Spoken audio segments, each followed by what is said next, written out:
మన జాతక చక్రంలో విపరీత ధనయోగాలు ఉన్నాయా లేదా? ఏంటంటే మీరు మాట్లాడితే విపరీత ధనయోగాలను మొదలు పెట్టేస్తారు అంటే మరి అదే ఇంట్రెస్టింగ్ టాపిక్.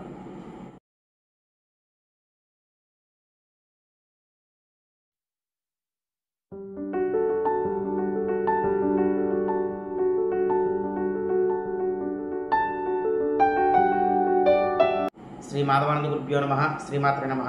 శ్రీ మాధవానంద భక్తి యూట్యూబ్ ఛానల్ ప్రేక్షకులకు నమస్కారం. ఇక ఈరోజు మనం విశేషంగా కొత్త విషయం గురించి తెలుసుకుందాము. అదేమిటి అంటే కనుక మన జాతక చక్రంలో విపరీత ధనయోగాలు ఉన్నాయా లేదా? ఏంటంటే మీరు మాట్లాడితే విపరీత ధనయోగాలను మొదలు పెట్టేస్తారు అంటే మరి అదే ఇంట్రెస్టింగ్ టాపిక్. ఈ ధనయోగాలు అనగానే ఏం చేస్తారు? అమ్మ మనకు ఉందో లేదని క్లిక్ చేస్తారు, అది హైలైట్ అయిపోతుంది వీడియో. కానీ నేను ఇలా అంటే అన్ని ధనయోగాలు చెప్పేస్తారు అలా అని చెప్పి క్లిక్ చేసేయాలని అంటే విషయం ఉంటేనే చెప్తాను. అది విషయం లేకుండా చెప్తే అందరూ బూతులు తిడతారు నాకు కింద కామెంట్స్లో. ఏంటంటే మీరు చెప్పేది ఏంటి, అక్కడ తమ్నైల్ ఏంటి అలా పెట్టారని చెప్పి. న్యాయంగా ఉండాలి కదా ఏదైనా. ఇక్కడ ధనయోగాలు ఎందుకు చెప్పానంటే విశేష ధనయోగాలు అంటాం వీటిని. ఇప్పుడు నేను చెప్పేటట్టు ఎవరికైతే ఉంటుందో వాళ్ళకి విశేష ధనయోగాలు ఉంటాయి. ఎప్పుడు కూడా ఎక్కువ ధనయోగాల గురించి ఎందుకని మాట్లాడతారంటే మరి మనం నడిపించేది డబ్బే కదా. చాలామంది అంటారు అదేంటంటే డబ్బు అంటే మన కాళ్ళు కదా అంటారు. జోకు వినడానికి బాగుంటుంది, కానీ ప్రాక్టికల్గా వస్తే డబ్బు లేనిదే ఈ కలియుగంలో ఏమీ జరగవు. అంతే కదండి. పూర్వం గతంలో వస్తువులు మన దగ్గర ఒక వస్తువు ఉంటే వాళ్ళకి ఇచ్చే ఆ వస్తువు మనం తీసుకోవడం ఇలాంటివి జరిగేవి. ఇప్పుడు డబ్బు మన దగ్గర మీ దగ్గర డబ్బు ఉంది, మీకు ఒక వాల్యూ ఉంటుంది. డబ్బు లేదు, మిమ్మల్ని ఒక పక్కన పెడతారు. వాల్యూ లేదని చెప్పరు, సైలెంట్గా పక్కన పెట్టేస్తారు అంతే. అది మీరు గమనించుకుంటే తెలుస్తుంది. సమాజంలో గౌరవం మీకు డబ్బు ఉందంటేనే ఉంటుంది. డబ్బు లేదు ఓకే పక్కన పెట్టండి, పర్వాలేదు, కంగారు పడకండి వాళ్ళ గురించి. చూడండి, ఇప్పుడు పదవి ఉందనుకోండి, పదవి ఉన్న వ్యక్తుల దగ్గర ఎలా ఉంటారు? బెల్లం దగ్గర మనకి తీపి దగ్గర చూడండి చీమలు ఎలా వచ్చేస్తాయి. అలాగే ఆ పదవి పోయింది ఆ వ్యక్తికి, ఎవరు పట్టించుకోరు. ఒకళ్ళు ఇద్దరు ఉంటారు అంతే, వాళ్ళ బెనామీలు అవ్వచ్చు, ఏదైనా అవ్వచ్చు వాళ్ళు, మనకు అవన్నీ అనవసరం విషయం. పదవి ఉన్నవాడి దగ్గర మొత్తం అసలు ఎలా ఉంటుంది? ఆ పదవి ఉన్నవాడు ఒక రోడ్డు మీద వెళ్తున్నాడు అనుకోండి, ట్రాఫిక్ మొత్తం ఆగిపోవాలి. అసలు ఓట్లు వేసి గెలిపించిందే ఈ ట్రాఫిక్. ఈ ట్రాఫిక్లో తిరుగుతున్న వాళ్ళు ఒక్కళ్ళు వెళ్తున్నందుకు ట్రాఫిక్ అంతా ఆగిపోవాలి. అది దౌర్భాగ్యం. అదేనండి ఇప్పుడున్న పరిస్థితులన్నీ కూడా. అవన్నీ మారాలి. ఎందుకంటే మనం ఓట్లు వేస్తే గెలిచిన వాళ్ళు మన మీద అజమాయిషీ జలాయిస్తారు చూడండి తర్వాత. అందుకే ఎవరికి అవకాశం ఇవ్వకుండా మీరు బాగా సంపాదించుకున్నారనుకోండి, మీకు ఒక వాల్యూ ఉంటుంది, మనకు ఒక వాల్యూ ఉంటుంది. వాడు పిలిచినా పిలవకపోయినా మనం వెళ్తే వెళ్తాం, లేకపోతే లేదు. వాడే మన దగ్గర చుట్టూ తిరగచ్చు. ఎప్పుడైతే మన వాల్యూ పెరిగిపోయిందో వాడు అవసరం అనుకోండి వాడే చుట్టూ తిరుగుతాడు. అంతే కదండి. అది ఇప్పుడు ఈ విశేష ధన సంపద ఈ జాతచక్రంలో ఎలా చెక్ చేయాలి, ఎలా చూడాలి? ఇక్కడ కొన్ని ఇంపార్టెంట్ కీ పాయింట్స్ ఉంటాయండి. ఆ కీ పాయింట్స్ చెప్పేస్తాను ఇప్పుడు నేను. ఉదాహరణకి చెప్పే ముందు, ఉదాహరణకి మీకు ఈ పదవి కావాలి అనుకుంటున్నారు, ఏదైనా ఒక పదవి. అది ఉద్యోగంలో అవ్వచ్చండి, వ్యాపారంలో అవ్వచ్చండి, లేదంటే రాజకీయాలు, ఏదైనా తీసుకోండి. మీరు ఉంటున్న వృత్తులు విశేష ధన సంపద కలగాలి అంటే ఇక్కడ కొన్ని పాయింట్స్ ఉన్నాయి, కొన్ని సూత్రాలు ఉంటాయి. ఆ పాయింట్స్ ఏంటి అంటే కనుక ఫస్ట్ ఏ రాశి దగ్గర నుంచి వస్తాం మనం? రాసుల్లో మేషరాశి దగ్గర నుంచి వస్తాం. మేషరాశి అంతే కదా. కుజుడికి మూల త్రికోణ స్థానం ఇది. ప్రతి పాయింట్ జాగ్రత్తగా వినండి. కుజుడికి మూల త్రికోణ స్థానం మేషరాశి. రాశి పక్కన పెట్టుకోండి, అయిపోయింది. తర్వాత వృషభ రాశి, అధిపతి ఎవరు? శుక్రుడు. కానీ వృషభ రాశిలో మూల త్రికోణ స్థానం ఉండదానికి, తులలో ఉంటుంది. తులలో శుక్రుడి యొక్క మూల త్రికోణ స్థానము తులారాశి పక్కన పెట్టుకోండి. తర్వాత మిథున రాశి, అధిపతి ఎవరు? బుధుడు. కానీ ఆయన మూల త్రికోణ స్థానం అక్కడ ఉండదు, కన్యలో ఉంటుంది. పైగా అది ఆయనకు ఉచ్చస్థితి కూడాను. ఒక్క కన్యారాశి ఎంత అద్భుతం అంటే, కన్యారాశిలో ఏమైనా గ్రహాలు ఉన్నా లేదా లగ్నం కన్యా లగ్నంలో పడినా చాలా అదృష్టవంతులండి వాళ్ళు. ఎందుకంటే తెలివితేటలు చాలా ఎక్కువ ఉంటాయి వాళ్ళకి. బుధుడు కన్యలో ఉన్న వీళ్ళందరికీ చాలా తెలివితేటలు ఎక్కువ ఉంటాయి. ఎందుకు? మూల త్రికోణ స్థానము, దానికి రాశ్యాధిపతి బుధుడే, ఆయన ఉచ్చస్థితి కూడా అక్కడే ఉంది. మిగతా గ్రహాలకు అలా ఉండవు చూడండి. ఇప్పుడు కుజుడని చెప్పుకున్నాం మనం మేషరాశిలో, ఆయన ఉచ్చస్థితి అక్కడ మకరంలో ఉంటుంది.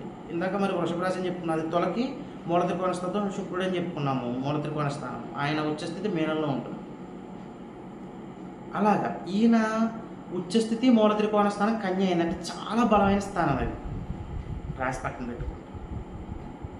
తర్వాత ఇంకెవరు? తుల అయిపోయింది కదా శుక్రుడు, వృశ్చికం అంటే మేషం అయిపోయింది కదా, వృశ్చికంలో మూల త్రికోణ స్థానం ఏమన్నది కుజుడికి, మేషరాశి రాశి పక్కన పెట్టాడు. ధనస్సులో గురువు, ఆయన మూల త్రికోణ స్థానము ధనస్సులో ఉంటుంది. ధనస్సు రాశిలో చాలా బలంగా ఉంటుంది గురువు యొక్క మూల త్రికోణ స్థానం కాబట్టి. అంటే ధనస్సులో గురువుకి బలం ఎక్కువ ఉంటుంది మీనంలో కంటే కూడా. సరే, తర్వాత మకర కుంభాలు మిగిలి, దానికి అధిపతి శని భగవానుడు, ఆయన మూల త్రికోణ స్థానము కుంభరాశి. మేషము, కన్య, తుల, ధనస్సు, కుంభము, 5 రాశులు చెప్పుకున్నామండి ఇప్పుడు, అంతే కదా. ఈ 5 కూడా వాటి యొక్క మూల త్రికోణ గ్రహాలు చెప్పేసుకున్నాం అందులో ఏవి బలంగా ఉంటాయి ఈ రాశుల్లో. ఇప్పుడు అసలు విషయం ఏంటంటే ఈ 5 రాశుల్లో మేషరాశి, ధనస్సు రాశి ఈ రెండు కూడా గురువర్గ రాశులు. కన్యా రాశి, తులారాశి, కుంభరాశి ఈ 3 కూడా శని భగవానుడి యొక్క వర్గ రాశులు. ఎవరికైతే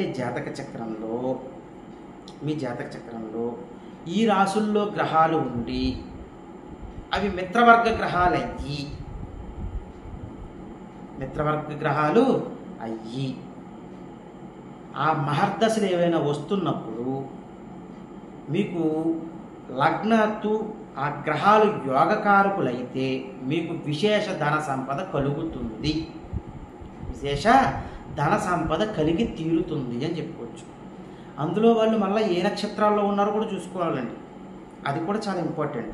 అర్థమైందండి? ప్రతి నక్షత్రంలో ధనయోగాలు ఇచ్చేవాడు, అది కూడా టాలీ చేసుకోవాలి. ఇక్కడ మనం 5 రాశులు చెప్పుకున్నాం, వాటి యొక్క మూల త్రికోణ స్థానాలు బలమైన రాశులు అనమాట అండి. మేషరాశి, కన్యారాశి, తులారాశి, ధనస్సు రాశి, కుంభరాశి ఈ రాశుల్లో ఎక్కువగా గ్రహాలు ఉండాలి. అవి ఆ రాశి యొక్క మిత్రవర్గ గ్రహాలై ఉండాలి. లగ్నాతో అవి యోగకారకులై ఉండాలి. అప్పుడు ఎట్టి పరిస్థితుల్లో విశేష ధన సంపద మీకు తథ్యము. రాసి పెట్టేసుకోవచ్చు మీరు, చాలా ఈజీ పాయింట్. విశేష ధన సంపద అన్నాను నేను, అంటే ఎన్ని కోట్లు సంపాదిస్తారో మీ ఇష్టం. అర్థమైందండి? డబ్బే కదండి, డబ్బు డబ్బు డబ్బు అది మనకు ఒక జబ్బులా తయారైంది. డబ్బు లేకపోతే ఉండగలమా? నిజంగా ఎవ్వరూ ఉండరు. ఇక్కడ చాలా మంచి పాయింట్ ఒకటి చెప్పాలండి మీకు. ఏమిటి అంటే కనుక మనం సంపాదిస్తే ఇప్పుడు ధనయోగాలు చెప్తున్నాము. చాలామంది అడుగుతూ ఉంటారు నన్ను, అయ్యా గురువుగారు మాకు ధనయోగాలు ఉంటాయా, మాకు ధనయోగాలు ఎప్పుడు వస్తాయి, డబ్బు ఎప్పుడు వస్తుంది, ఇది అమ్మితే కొన్ని కోట్లు వస్తాయి, ఎప్పుడు అమ్ముడవుతుంది, ఇలాంటివి అడుగుతూ ఉంటారు.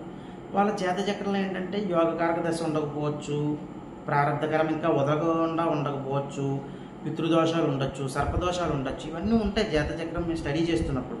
ఏమండి, ఆ ప్రారంధ కర్మ వదిలే వరకు కూడా మీకు ఆ ధనయోగాలు రావు.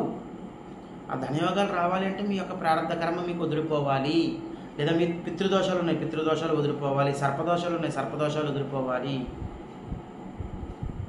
ఎన్నో ఖర్చు పెడుతూ ఉంటారు మీరు, దీనికి సంబంధించిన రెమెడీస్ చేసుకోవాలి మీరు. అందుకే అలా మోసపోయి లక్షలు తగలబెట్టేమని నేను చెప్పను.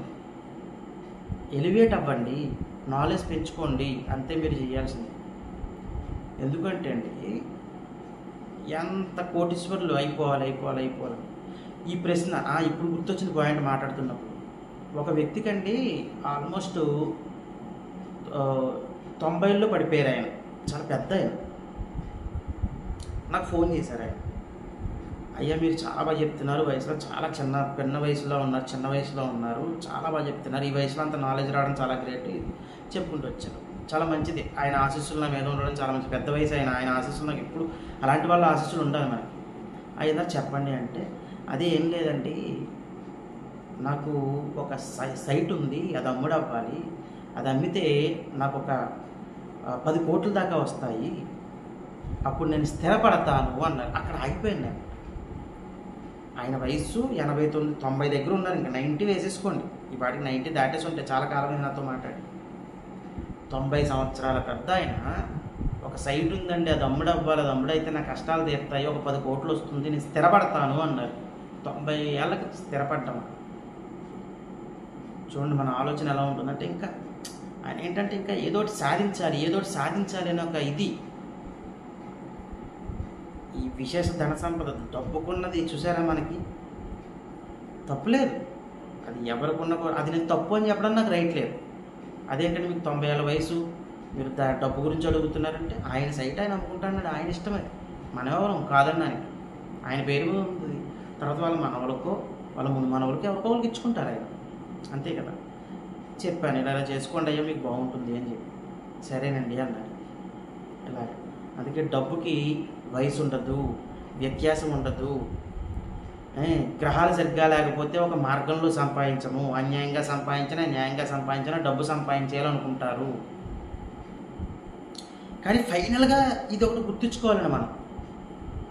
బిచ్చగాడైనా సరే, బెంచ్ కారులో తిరిగేవాడైనా సరే, ఫైనల్ డెస్టినేషన్, ఫైనల్గా మిగిలేది ఏంటయ్యా అంటే బూడిద. ఇది మాత్రం మర్చిపోకూడదు. నేను ఎన్ని ధన సంపాదనల గురించి చెప్పినా, విశేష సంపదల గురించి చెప్పినా, ధనయోగాల గురించి చెప్పినా అంటే ఒక లిమిట్ అంతే. అదే ఎందుకు అంటే, ఒక బిచ్చగాడు ఉన్నాడు, ఒక బెంచ్ కారులో తిరిగేవాడు ఉన్నాడు, ఫైనల్ డెస్టినేషన్ ఏంటంటే వాళ్ళది బూడిదే, మిగిలేదు, ఇంకేమైనా ఉంటుందండి. అది గుర్తుంచుకోవాలి మనం. ఇప్పుడు నేను చెప్పేది ఇప్పుడు ఈ పాయింట్స్ కాకుండా మిగతాది ఏమైనా చెప్తుంటే సోదరి మాత్రం అనుకోకండి, ఆలోచించండి ఫస్ట్. తాపత్రయం పెరిగిపోతుంది మనకి, ఫైన్ సంపాదించాలి తాపత్రయం. కానీ మనం ఎంతవరకు మంచి పనులు చేస్తున్నాము, సమాజానికి ఉపయోగపడే పనులు చేస్తున్నాము, మాకు ఉద్యోగానికి మాకున్న పనులకి అంత సరిపోదన్నట్టు కనీసం ఎంతమందికి తిండి పెడుతున్నాం మనం. అన్నదానాలు చేసే వాళ్ళు బోల్డ్ మంది ఉన్నారు, మహానుభావులు వాళ్ళందరూ కూడా. లేని వాళ్ళు ఇంకా పెట్టిన వాళ్ళు ఉన్నారు కదా, వాళ్ళు ఆలోచించండి. ధనయోగాలే కోరుకుంటున్నాం, మనం ఎవరికి ఏం పెడుతున్నాం, ఇవన్నీ కూడా ఆలోచించండి. ఎందుకంటే మనం ఎంత ఏం చేసినా ఫైనల్గా భగవంతుడు పాదాల దగ్గరికి చేరుకుంటామండి. అది బిచ్చగాడైనా, బెంజుగారిలో తిరిగేవాడైనా. ఎన్నిసార్లు రిపీట్ చేస్తున్నాను ఏమనుకోవద్దు. ఎందుకంటే బెంజుగారిలో తిరుగుతున్నాను నేను, అమ్మో నా ప్రాణం పోయిన తర్వాత నేను అసలు ఎక్కడ అలా ఏం వెళ్ళను అంటే ఉంచుతారండి. అసలు ఎన్ని రోజులు ఉంచుతారు చెప్పండి? ఏదో కెమికల్స్లో పెట్టి ఏదో ఇప్పుడు సైంటిఫిక్గా చేస్తే ఏదో చెయ్యాలి తప్పితే అలాగా ఏమవుతుంది? మంచి కోటీశ్వరుని, బిచ్చగాన్ని, ఇద్దరిని కూడా అయిపోయింది, వాళ్ళ లైఫ్ లేదు ఇంకా. అక్కడ పెట్టాం ఇద్దరిని, ఏముంటుంది? ఒక 10 రోజులు ఉంచండి ఆ ఇద్దరిని. బెంచగాడిలో తిరిగేవాడిది ఏమైనా పెర్ఫ్యూమ్ స్మెల్ వస్తుందా? బిచ్చగాడిది ఏమైనా కంపు కొడుతుందా? ఇద్దరిది చెడు వాసనే, దుర్వాసనే వస్తుంది. అందుకని మనము గుర్తుంచుకోవాలి, అహంకారము, అహంభావము, తర్వాత నేనే గొప్ప, నేను డబ్బు ఉన్నవాడిని. ఎస్, డబ్బు ఉంది, మీరు అదృష్టవంతులు అయ్యారు ఈ జన్మలో, కానీ మళ్ళీ జన్మలో కూడా అదృష్టం కంటిన్యూ అవ్వాలి. అందుకే మనం ఎప్పుడూ కూడా ఎదుటివారిని గౌరవిస్తూనే మనం ఎదరికి వెళ్ళాలి తప్పితే మనకేదో డబ్బు ఉంది కదా ఈ అహంకారం చూపించిన ఇవి చూపిస్తే, చెప్పాను కదా, ఎంత ఏం చూపించినా ఫైనల్ అక్కడ మనం పోయినట్టు మనకు కూడా తెలియదు, ఆ వ్యక్తికి కూడా తెలియదు పోయినట్టు, అంతే కదా. అది కాబట్టి ఇది గుర్తుంచుకోండి. మనం వీలైతే మంచి చేద్దాము, భగవన్నామస్మరణ చేసుకుందాము, తిండి లేని వాళ్ళకి తిండి పెడదాము. మీ శక్తి మేరకు మీరు ఒకళ్ళకే తిండి పెట్టగలరు. ఎస్, 50 రూపాయలు ఫుడ్ కొనేసి ఇవ్వండి. 50 రూపాయలు కొని పెట్టాలని స్థితిలో ఉండలేం కదా మనం. నా దగ్గర 100 రూపాయలు ఉన్నాయండి, నాకు 50 రూపాయలు సరిపోతాయి. కొన్ని 70 రూపాయలు కావాలి నాకు సేవింగ్స్, తర్వాత రోజుకి ఒక 20 రూపాయలు కావాలనుకోండి నాకు టిఫిన్ చేయడానికి, ఇంకో 30 రూపాయలు పెట్టి ఏదో కొనివ్వండి వాళ్ళకి తినడానికి. ఇది మనం చేయాల్సింది. ఇలా చేయడం వలన భగవంతుడి ఆశీస్సులు మన మీద ఖచ్చితంగా ఉంటాయి అని చెప్పుకోవచ్చు. కాబట్టి ఈ వీడియోలో ఏంటంటే కంటెంట్ కంటే ఈ స్టోరీ ఎక్కువైపోయింది, ఏమనుకోవద్దు, తిట్టుకోవద్దు. చాలామంది చెప్పేసాను ఇంపార్టెంట్ పాయింట్స్. మూల త్రికోణ స్థానాల యొక్క రాసుల్లో ఇప్పుడు మూల త్రికోణ స్థానాలు చెప్పాను కదా, కుజుడికి, మేషరాశి, ఇవన్నీ మీకు మళ్ళీ రిపీట్ చేస్తే బోరింగ్ ఉంటుంది. ఈ 5 రాసుల్లో కనుక వాటి యొక్క మిత్రగ్రహాలు ఉండి అవి లగ్నాత్తు యోగకారకులయ్యి ఆ మహర్దశలు జరిగితే మీకు విశేష ధన సంపద ఉంటుంది. ఈ రాశుల్లో ఎక్కువ గ్రహాలు ఉండాలని కోరుకోండి. శత్రువర్గ గ్రహాలు ఉన్నాయండి అంటే కనుక అప్పుడు కూడా పర్వాలేదు, మీకు ధన సంపద ఉంటుంది, కొంచెం కష్టపడాల్సి ఉంటుంది, కానీ ధన సంపద మాత్రం ఖచ్చితంగా ఉంటుంది. అర్థం. లగ్నాత్ యోగకారకులు మాత్రం ఖచ్చితంగా అవ్వాలండి వీళ్ళు. ఇది మాత్రం ఇంపార్టెంట్ పాయింట్ అండి. లగ్నాత్ యోగకారకులు అవ్వాల్సిందే, శత్రువర్గ గ్రహం ఉన్నా పర్వాలేదు. యోగకారకులు అవ్వకుండా మాత్రం ఉంటే విశేష ధన సంపద ఈ వీడియో వాళ్ళకి వర్తించదు. అర్థమైందా? కన్ఫ్యూజ్ అవ్వద్దు ఈ ఒక్క పాయింట్. సరే, ఇప్పుడు ఈ రాశుల్లో గ్రహాలు ఉన్నాయి, లగ్నాతు యోగకారకులు కాదు ఏమండి. సరే, శత్రువర్గ గ్రహాలే ఉన్నాయి, యోగకారకులు కాదు, శత్రువర్గ గ్రహాలే ఉన్నాయి. మరి అలాగ అంటే ఆ జాతకులు, లేదంటే మీరు చెప్పినట్టే మాకు గ్రహాలు ఉన్నాయి కానీ నక్షత్రాల్లో కరెక్ట్గా లేవు, వాళ్ళకు కూడా ధన సంపద, విశేష ధన సంపద ఉండకపోవచ్చు. వీళ్ళు చేయాల్సిన పరిహారాల దగ్గరకు వచ్చినట్లయితే ముఖ్యంగా ప్రతి శుక్రవారము కూడా లలిత అమ్మవారికి ఒక చెరుకు ముక్కను నైవేద్యంగా పెట్టి, చిన్న చిన్న పీసెస్గా చేసేసిన పర్వాలేదు, నైవేద్యంగా పెట్టి నేతి దీపారాధన చేసి ఒక ప్రమిదే పెట్టండి, 6 ఒత్తులు వేసి దీపారాధన చేయండి. ఇది విశేష పరిహారం. చెరుకు పెడతారు నైవేద్యంగా, ఒక ప్రమిది తీసుకుంటారు, 6 ఒత్తులు వేస్తారు, నెయ్యి పోస్తారు, దీపారాధన చేస్తారు, లలితా సహస్రనామం చదువుకుంటారు. ఇది కేవలం పరిహారానికి 6 ఒత్తులు అంటే రెగ్యులర్గా మాత్రం చేయకూడదు. ఏమంటే నెయ్యి పోసి దీపారాధన చేయాలి, లలితా సహస్రనామం చదువుకోవాలి. ఇలాగా ఎన్ని వారాలు చెయ్యాలండి అంటే కనుక ఇది విశేషంగా మీరు 27 వారాలు చెయ్యాలి. 27 శుక్రవారాలు చెయ్యాలి. ఇంకా ఎక్కువ చేసినా పర్వాలేదు. ఇలా చేస్తూ ఉండడం వల్ల మీకు ధనానికి లోటు లేకుండా ఉంటుంది అని చెప్పుకోవచ్చు. విశేష ధన సంపద కలగకపోయినప్పటికీ ధనానికి లోటు ఉండదు.